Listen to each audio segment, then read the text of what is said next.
My name is Watson, and I live in a small, quiet town where everyone knows each other.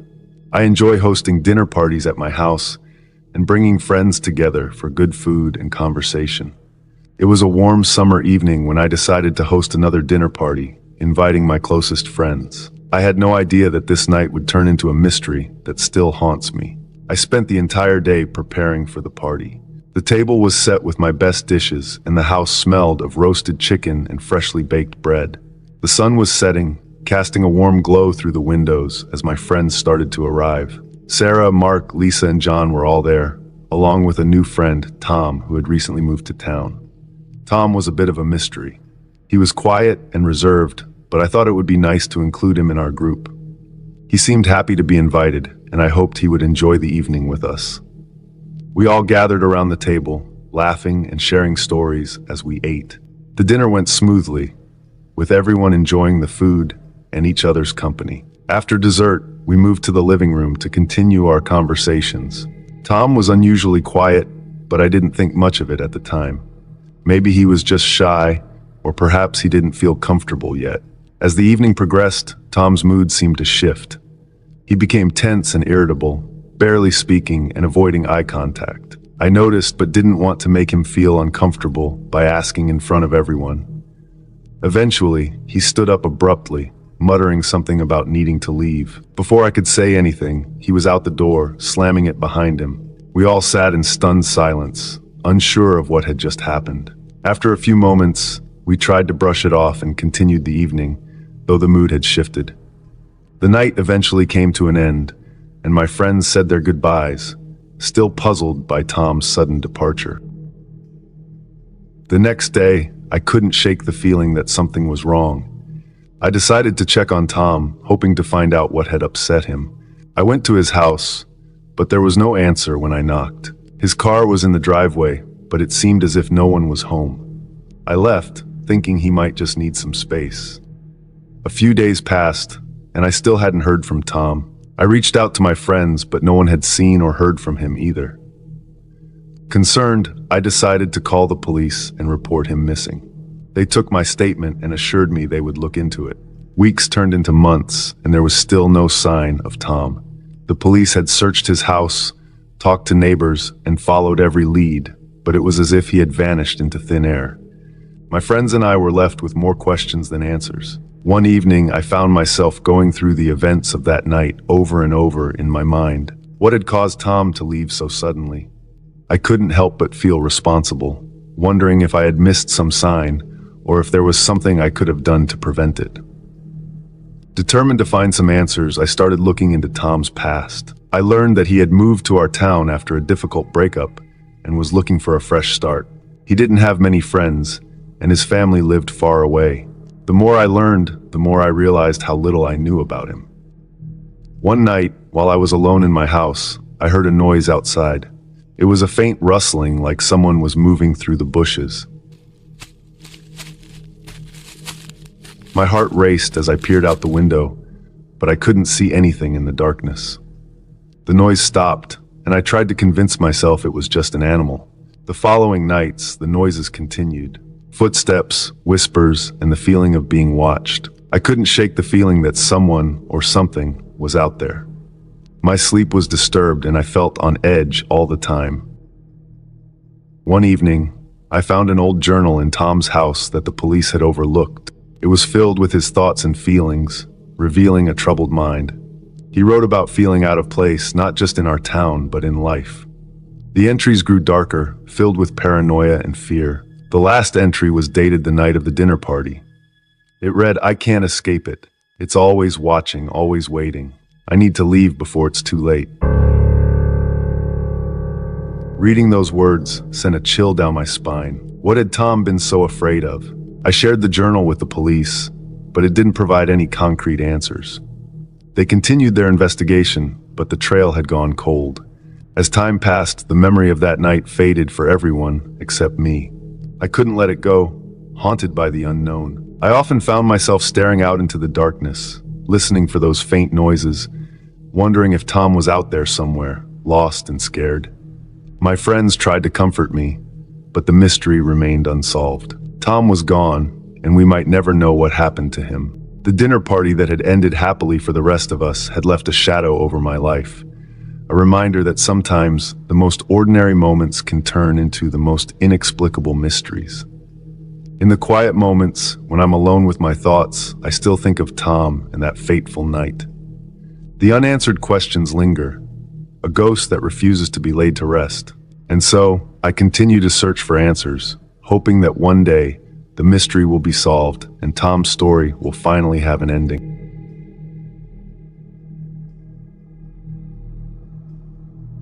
A few years ago, my son, Alex, was brought home late one night by his friend James. Alex was 20 at the time and had been out with friends.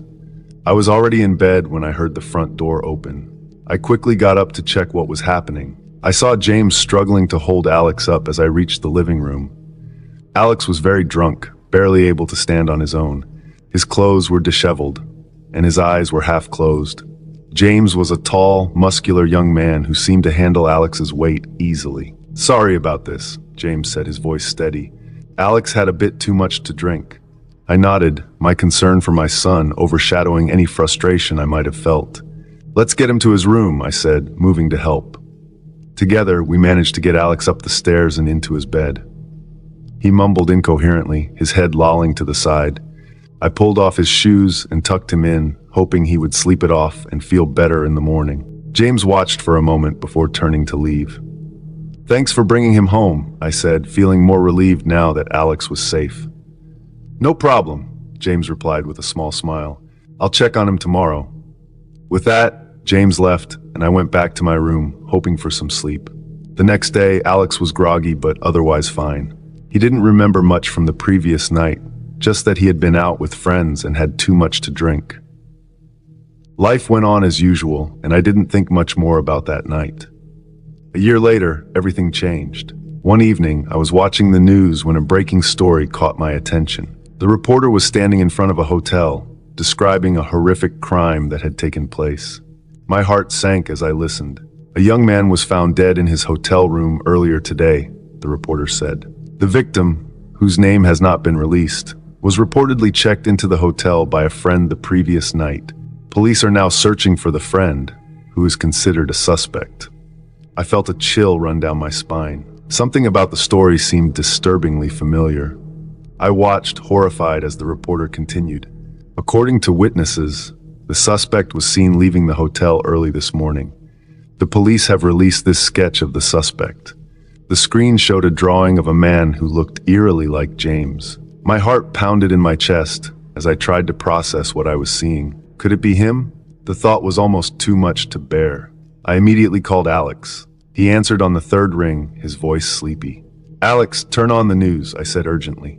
"There's something you need to see." A few minutes later, he called back, his voice now fully awake and filled with shock. "What do we do?" "I don't know," I replied, my mind racing. "We need to call the police."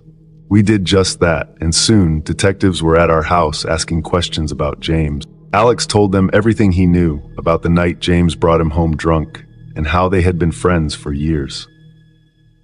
The detectives took notes, their faces serious. Days turned into weeks as the search for James continued. The story was all over the news, and everyone in our small town was talking about it. The more I learned, the more horrified I became. James had not only gotten his friend drunk, but had also checked them into the hotel, only to kill them and escape. The brutality of the crime was unimaginable. Alex was deeply affected by the news. He couldn't believe that his friend, someone he had trusted, could do something so terrible. He became withdrawn, spending most of his time in his room. I tried to comfort him, but there were no words that could make the situation better. One night, a few weeks after the news broke, Alex and I were sitting in the living room. The house was quiet. The only sound was the ticking of the clock on the wall. Alex was staring at the floor, lost in thought. "Mom," he said finally, breaking the silence. "Do you think I could have been next?" The question hung in the air, heavy and terrifying. I didn't know what to say. The thought had crossed my mind too many times, and it was something I tried to push away. "I don't know, Alex," I said softly, "but you're safe now, and that's what matters." The police eventually found James. He had fled to a neighboring state and was hiding out in a rundown motel. His capture brought some relief, but the scars he left behind were deep. The trial was long and painful, with details of the crime coming to light that were almost too much to bear. In the end, James was convicted and sentenced to life in prison. But for Alex and me, life would never be the same. The fear and betrayal we felt lingered, casting a shadow over our days. Alex struggled to move on, haunted by the knowledge that someone he had considered a friend was capable of such evil. Years have passed since then, but the memories remain. Alex has tried to rebuild his life, but there are moments when I see the pain in his eyes, a reminder of the nightmare we lived through. The experience taught us both a hard lesson about trust and the darkness that can hide within people we think we know. We still talk about that night sometimes, the night James brought Alex home. It serves as a stark reminder of how close we came to losing everything. And though we've tried to move forward, the shadows of that time are never far behind. Before we get into the next story, if you come for the first time, please make sure to subscribe to our channel and press the bell icon for upcoming scary stories. We need your support. Please share these stories with your friends and family. Thanks.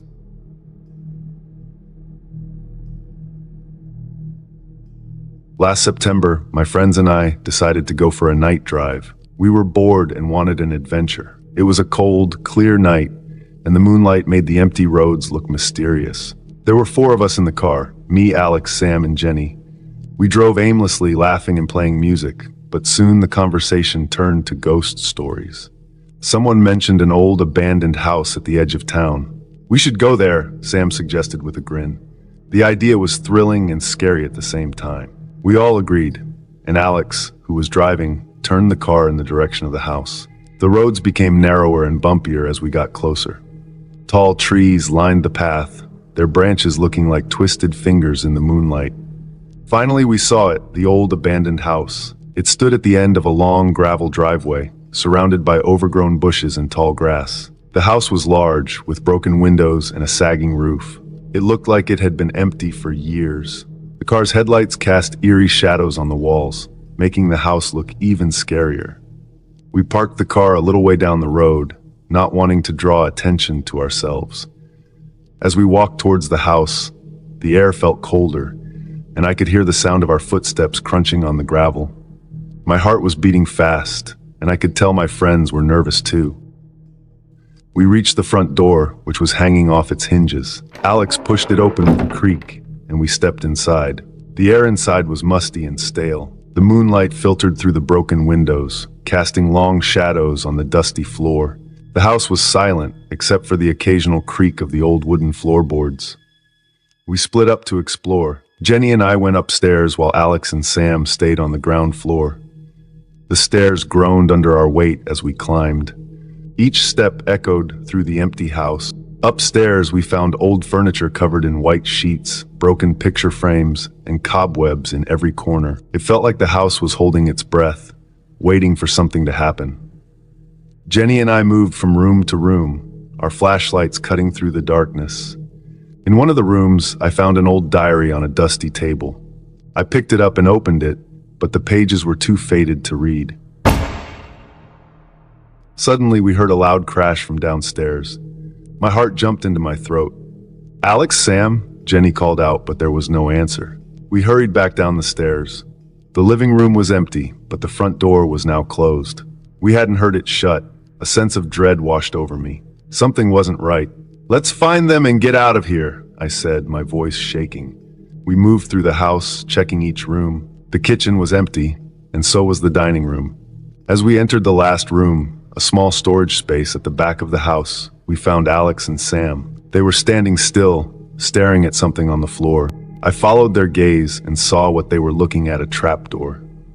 "Did you open it?" I asked. Sam shook his head. "It was already open when we got here." A cold draft came up from the trapdoor, sending shivers down my spine. Darkness below seemed to swallow the light from our flashlights. Against my better judgment, we decided to go down. The narrow wooden ladder creaked as we descended into the basement. The basement was damp and cold. The walls were lined with shelves full of dusty jars and old tools. In the corner, there was a small, flickering light. We cautiously approached it and found an old lantern hanging from a nail in the wall. It cast a dim glow, barely illuminating the room. Suddenly, we heard footsteps above us. Someone else was in the house. My heart pounded in my chest. We turned off our flashlights and stood still, listening. The footsteps grew louder, coming closer to the trapdoor. We held our breath, hoping whoever it was would leave. But the footsteps stopped right above us. Then, slowly, the trapdoor began to creak open. A figure appeared at the top of the ladder, silhouetted against the dim light from the living room. It was a man, tall and thin, with wild hair and eyes that seemed to glow in the dark. He climbed down the ladder, and we backed away, trying to stay out of his sight. The man moved slowly, methodically, as if he was searching for something. He muttered to himself, words we couldn't understand.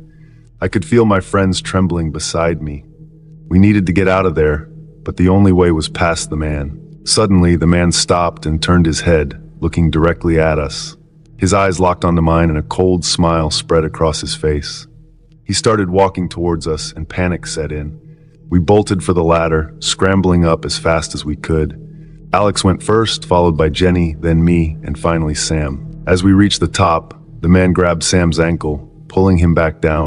Sam kicked and struggled, and we all grabbed him, pulling him with all our strength.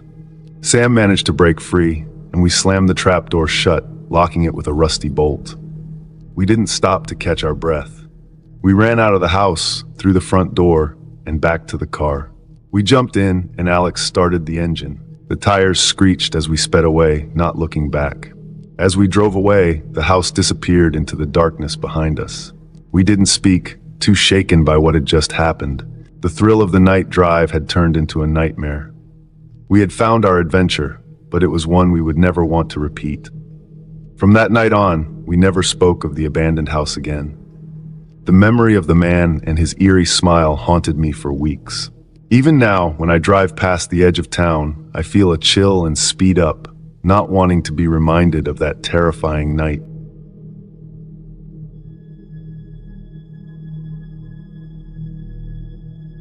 I worked the night shift at a quiet gas station in New Hampshire. The job was simple. My duties included stocking shelves, cleaning, and handling the register. The nights were usually calm, with only a few customers stopping by to fill up their tanks or grab a snack. One night, as I was preparing to close up, I noticed the air felt different. There was a strange stillness, as if the world was holding its breath. I shrugged it off, thinking it was just my imagination. As the clock neared midnight, an old car pulled up to the pump. Out stepped an elderly man wearing khakis and a button-down shirt. His white hair was neatly combed, and he moved with a slow, deliberate grace. He walked into the store, and I greeted him with a smile. "Good evening, sir. How can I help you?" I asked. He nodded politely and walked around the store, browsing the shelves. I went back to my tasks, wiping down the counter and straightening the magazines. After a few minutes, he approached the counter with a small bottle of water and a pack of gum. "Will that be all?" I asked, ringing up his items. He nodded again, his eyes fixed on mine. Something was unsettling about his gaze, but I couldn't quite put my finger on it. As I handed him his change, he reached out and gripped my wrist. His touch was cold, and I felt a shiver run through me. "Hell is a real place," he said in a low, gravelly voice. "And the devil has already got his hand on you, girl. Be careful." I froze, staring at him in shock. His words hung in the air, heavy and foreboding. He released my wrist, took his items, and walked out of the store without another word. I watched him drive away, the taillights of his car disappearing into the darkness. For a moment I stood there, my heart pounding in my chest. His words echoed in my mind, sending chills down my spine. I tried to shake off the feeling and went back to my work, but the unease lingered. I finished my shift and locked up the store, but I couldn't stop thinking about the old man. His warning played over and over in my head, and I couldn't help but feel a sense of dread. What did he mean? Why did he say that to me? As I drove home, I kept glancing in my rearview mirror, half expecting to see the old man's car following me. The night seemed darker than usual, and every shadow felt menacing. When I finally reached my apartment, I quickly locked the door behind me and checked all the windows. That night, I had trouble sleeping. Every creak and groan of the building made me jump, and I couldn't shake the feeling that someone was watching me. The old man's warning haunted my dreams, and I woke up several times in a cold sweat. The next day, I told my coworker about the encounter. He laughed it off, saying the old man was probably just crazy. But I couldn't shake the feeling that there was something more to it. I felt a heavy weight on my chest, as if a dark cloud was hanging over me. Days turned into weeks, and the memory of the old man's warning started to fade. Life went on as usual, but I couldn't help but feel a sense of unease every time I worked the night shift. One night, as I was restocking the shelves, I heard a faint whisper. I turned around, but there was no one there. I shrugged it off as my imagination and went back to work. But the whispers continued, growing louder and more insistent. They seemed to come from all around me, and I couldn't make out the words. I tried to ignore it, but the feeling of dread grew stronger. I felt a chill in the air, and my heart started to race. I looked around the store, but there was nothing out of the ordinary. The lights flickered for a moment, casting eerie shadows on the walls. Suddenly, I felt a cold hand on my shoulder. I spun around, but there was no one there. My breath came in short gasps, and I felt a surge of panic. The whispers grew louder, filling my ears with their insistent murmur. I ran to the front of the store and grabbed my phone, dialing my coworker's number with trembling fingers. The phone rang and rang, but there was no answer. I glanced at the clock. It was almost midnight. The memory of the old man's warning came rushing back, and I felt a sense of terror grip my heart. Just then, the door chime rang, and I turned to see a figure standing in the doorway. It was the old man, his eyes fixed on mine. He walked slowly towards me, his footsteps echoing in the empty store. "Hell is a real place," he said, his voice sending chills down my spine. "And the devil has already got his hand on you, girl. Be careful." I backed away, my heart pounding in my chest. The old man's gaze was intense, and I felt a wave of fear wash over me. He reached out and touched my wrist, his grip cold and unyielding. "Be careful," he repeated, his voice a whisper. I felt a surge of panic and pulled away, stumbling backward. The old man's eyes seemed to bore into my soul, and I felt a sense of impending doom. I turned and ran out of the store, not stopping until I reached my car. I drove home in a daze, the old man's warning echoing in my mind. I couldn't shake the feeling of dread, and I felt a heavy weight on my chest. When I finally reached my apartment, I locked the door and collapsed on the couch, my heart racing. That night I couldn't sleep. The old man's words haunted me, and I felt a sense of terror that I couldn't explain. The next day, I called in sick and stayed home, too afraid to go back to work. I never saw the old man again, but his warning stayed with me. The memory of that night still sends chills down my spine, and I can't shake the feeling that something dark is watching me. I don't know if the old man was crazy or if his warning was real, but I'll never forget the fear I felt that night at the gas station.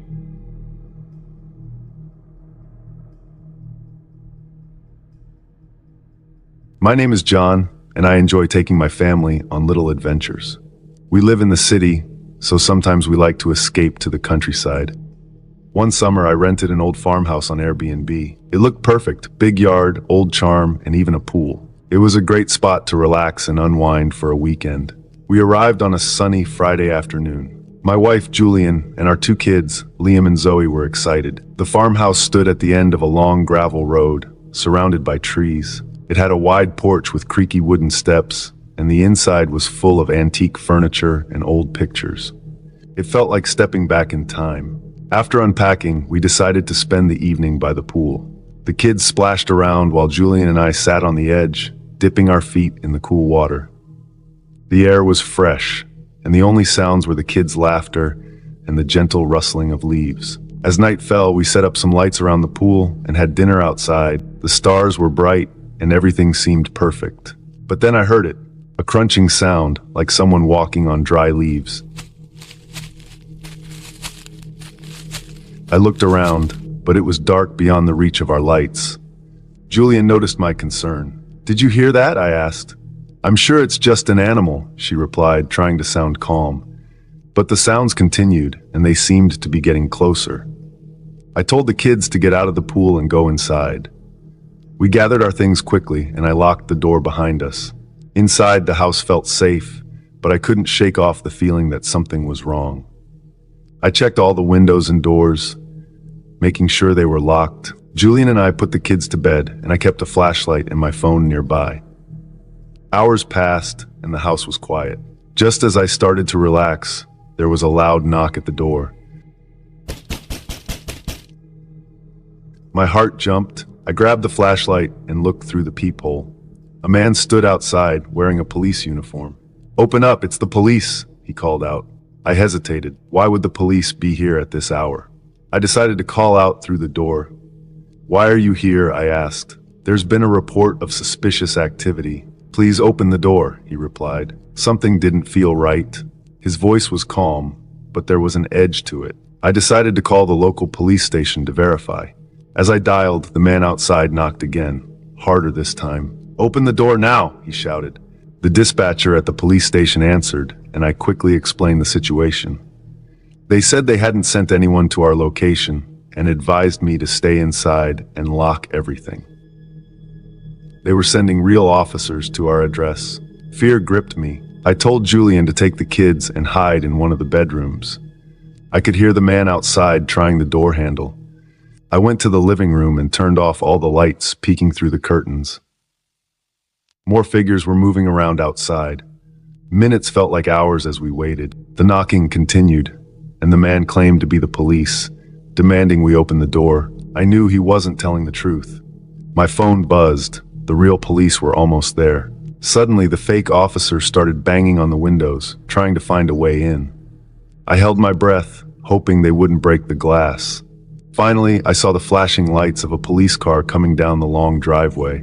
The figures outside scattered into the woods. Real police officers arrived and checked the area.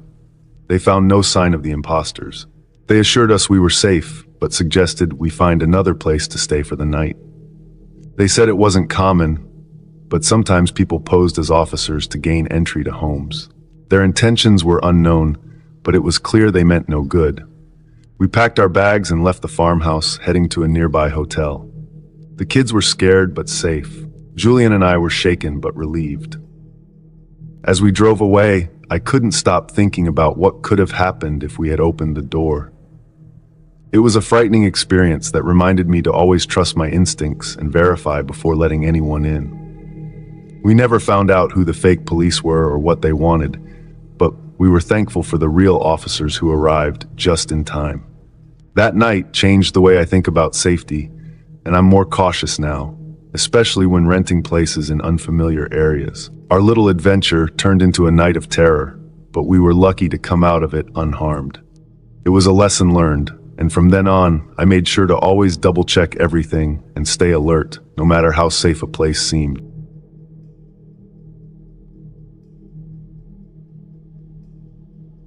In 2016, I had a strange experience that still haunts me. It was a Saturday night, and I was feeling exhausted after a long week of work. I decided to go to bed early, hoping to catch up on some much-needed sleep. My small apartment was quiet, with only the occasional hum of the refrigerator breaking the silence. I crawled into bed around 9 p.m., pulling the covers up to my chin. I closed my eyes and soon drifted off into a deep sleep. My dreams were vivid, filled with strange and unsettling images, but I couldn't wake up. It felt like I was trapped in my sleep, unable to move or open my eyes. When I finally woke up, it was still dark outside. I reached for my phone on the nightstand to check the time. It was 3:33 a.m. I groggily sat up in bed, rubbing my eyes. As I looked around the room, I noticed something that made my heart race. There was another bed in my room, right next to mine. I was sure it wasn't there when I went to sleep. My apartment was small, just a one-bedroom unit, and there was no space for an extra bed. I blinked several times, thinking my eyes were playing tricks on me, but the bed was still there. It was identical to mine, with white sheets and a dark wooden frame. But what terrified me was the figure lying in the bed. Someone was under the white sheet, completely still. The sheet was pulled up over their head, so I couldn't see their face. I felt a cold sweat break out on my forehead as I stared at the figure. Who could it be? No one else had keys to my apartment, and I hadn't invited anyone over. I wanted to scream, but my voice seemed stuck in my throat. My mind raced as I tried to think of what to do. Should I call the police? I quietly got out of bed, trying to make as little noise as possible. My heart pounded in my chest as I tiptoed to the door. I reached for the light switch, but my hand trembled so much that I missed it the first time. When I finally turned on the light, the figure didn't move. The room was now brightly lit, and I could see the sheet. It looked old and worn, with small stains on it. I took a deep breath, trying to steady myself. I slowly walked over to the bed, my eyes never leaving the figure. As I got closer, I could see that the sheet was thin, almost transparent. I could make out the shape of the person's body underneath, but their face was still hidden. My hand shook as I reached out to touch the sheet. Just as my fingers brushed against the fabric, the figure moved. I jumped back, my heart racing. The figure sat up slowly, the sheet still covering them. They turned their head towards me, and I could feel their eyes on me, even though I couldn't see them. I was frozen with fear, unable to move or speak. The figure stood up, still wrapped in the sheet. They were tall, taller than anyone I knew. They took a step towards me, and I finally found my voice. "Who are you?" I whispered, my voice barely audible. The figure didn't respond. They just stood there, silently watching me. I backed away, my mind racing with fear. I had to get out of there. I turned and ran towards the door, my hands fumbling with the lock. I could hear the figure's footsteps behind me, slow and deliberate. I finally managed to unlock the door and ran out into the hallway, slamming the door behind me. I didn't stop running until I was outside, the cool night air hitting my face. I leaned against the building, trying to catch my breath. My mind was spinning with questions. Who was that? How did they get into my apartment? I knew I couldn't go back in there alone, so I called the police. When the officers arrived, I explained what had happened. They looked at me with concern and asked me to wait outside while they checked the apartment. I paced back and forth, my heart still racing. After what felt like an eternity, the officers came back out. "There's no one in there," one of them said. "We checked every room. Are you sure you weren't dreaming?" I knew what I had seen, but I didn't argue. I thanked the officers and watched as they drove away. I stood there for a long time, staring up at my apartment window. Finally, I gathered the courage to go back inside. The extra bed was gone, and there was no sign of the figure. Everything was exactly as it had been before I went to sleep. I checked all the doors and windows, but they were all locked. I felt a chill run down my spine as I realized that whoever or whatever had been in my room had vanished without a trace. I didn't sleep for the rest of the night, sitting on the couch with all the lights on. The experience left me shaken, and I still don't have an explanation for what happened. I moved to a new apartment soon after, hoping to leave the memory behind. But sometimes late at night, I still feel like someone is watching me. And I can't help but wonder if the figure in the white sheet will ever return.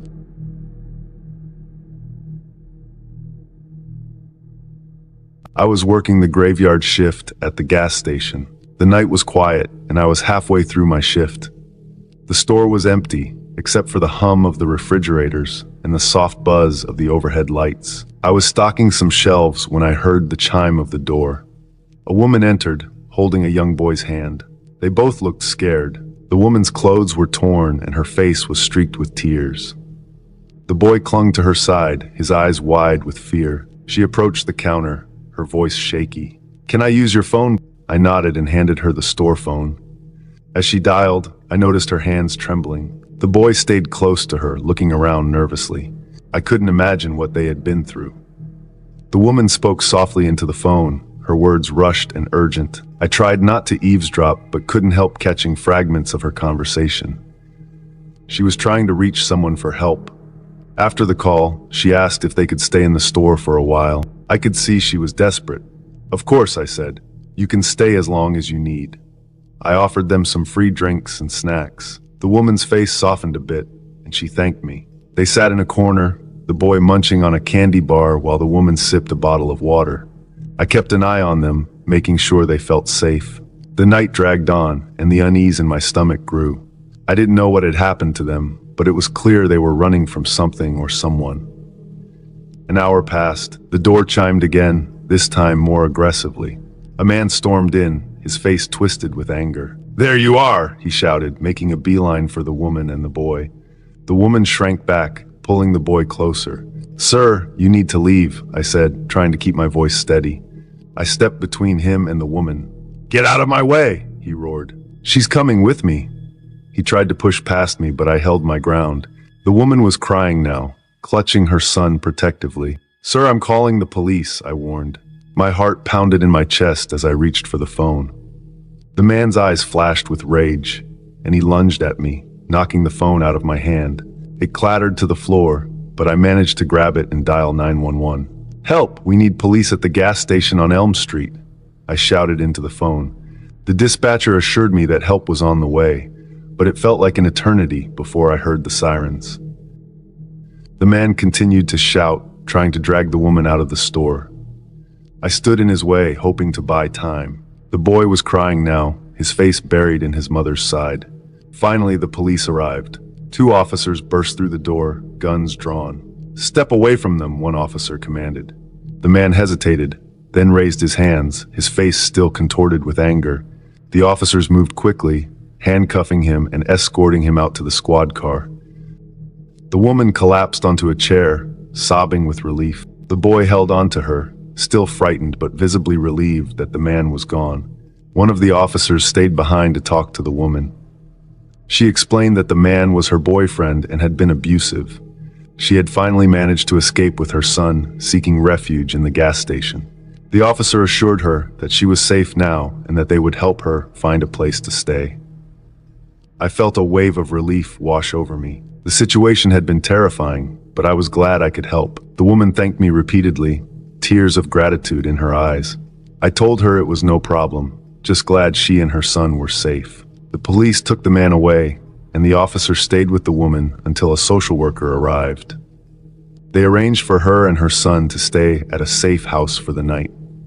As they left, the woman turned to me one last time.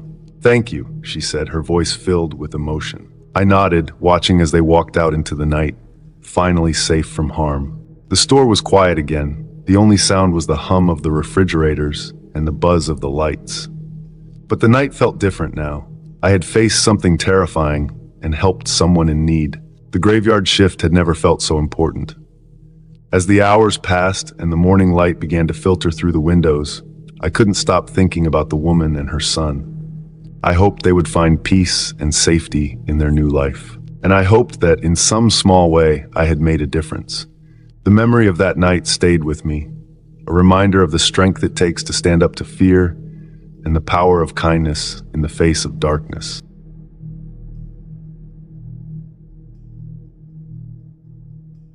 When I was young, I had a passion for exploring abandoned places. The mystery of old, empty buildings always called to me. The idea that these places once buzzed with life but now stood silent fascinated me. I loved the thrill of stepping into the past, seeing the decay of what was once new, and feeling the history that lingered in the air. A few years ago, my friends and I decided to explore an abandoned school in our town. The building had been empty for years, and many stories surrounded it. People said it was haunted, and we wanted to see for ourselves if it was true. It was a night perfect for our adventure. We met up at my house and packed flashlights, snacks, and our phones. There were 4 of us, me, Tom, Lisa, and Sarah. We were all excited and a little scared. As we walked to the school, we talked about the stories we had heard. Some people said they heard strange noises inside. Others claimed to see shadows moving in the windows at night. When we reached the school, it looked even creepier than we imagined. The windows were broken, and the doors were boarded up. Vines had grown over the walls, and the paint was peeling off. The place looked like it belonged in a horror movie. We found a way in through a broken window at the back of the building. One by one, we climbed through, trying to be as quiet as possible. Once inside, we turned on our flashlights. The beams cut through the darkness, revealing dusty hallways and old lockers. The air was thick with the smell of mold and decay. We decided to stick together, not wanting to get lost in the maze of corridors. As we walked, our footsteps echoed loudly. Every sound seemed amplified in the empty building. The silence was heavy, almost oppressive. We started in the main hallway, where the principal's office was. The door was ajar, and we pushed it open slowly. Inside, the room was a mess. Papers were scattered everywhere, and the desk was overturned. It looked like someone had left in a hurry. I shivered, thinking about what could have caused such chaos. Next, we moved to the classrooms. Each one was filled with old desks and chairs, some broken and others covered in dust. Books were left open on the desks, their pages yellowed with age. It felt like the students had just left and never returned. In one classroom, we found a chalkboard with strange writing on it. The words were smeared and hard to read, but it looked like some kind of warning. Tom, always the brave one, laughed it off and said it was probably just kids playing a prank. But I couldn't shake the uneasy feeling it gave me. As we continued exploring, we heard a loud bang from somewhere in the building. We all froze, our hearts pounding. "Did you hear that?" Sarah whispered. We nodded, our eyes wide with fear. We decided to investigate, even though every instinct told me to leave. We followed the sound down a long, dark hallway. The walls were lined with old photos of students and teachers, their faces smiling and happy. It felt eerie, like they were watching us. At the end of the hallway, we reached the gymnasium. The doors were closed, but we could hear strange noises coming from inside. With a deep breath, Tom pushed the doors open. The gym was huge, and our flashlights barely lit up the far corners. We stepped inside, the floor creaking beneath our feet. In the middle of the gym, we saw something that made our blood run cold. A figure stood there, dressed in old, tattered clothes. It was facing away from us, but we could see its shoulders rising and falling, as if it were breathing heavily. We stood frozen, not knowing what to do. Suddenly, the figure turned around, and we saw its face. It was pale and gaunt, with dark, sunken eyes. It looked right at us and let out a chilling scream. We ran. I don't remember how we got out of the gym or the building. All I remember is the pure terror that drove us to flee. We didn't stop running until we were far away from the school, panting and out of breath. We never went back to that school. The experience haunted us for a long time. We couldn't explain what we saw that night, and we didn't want to try. Our passion for exploring abandoned places was gone, replaced by the fear of what we might find. That night taught us that some places are better left alone. The abandoned school still stands, a silent reminder of the horrors that can lurk in the dark. And I, for one, am happy to leave it that way.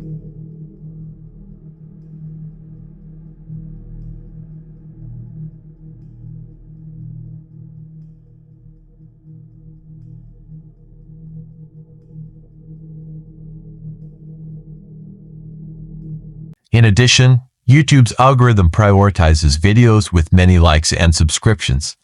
So, if you enjoyed this video, please click the like and subscribe buttons to help more people see and know about this content. Thank you for watching and listening.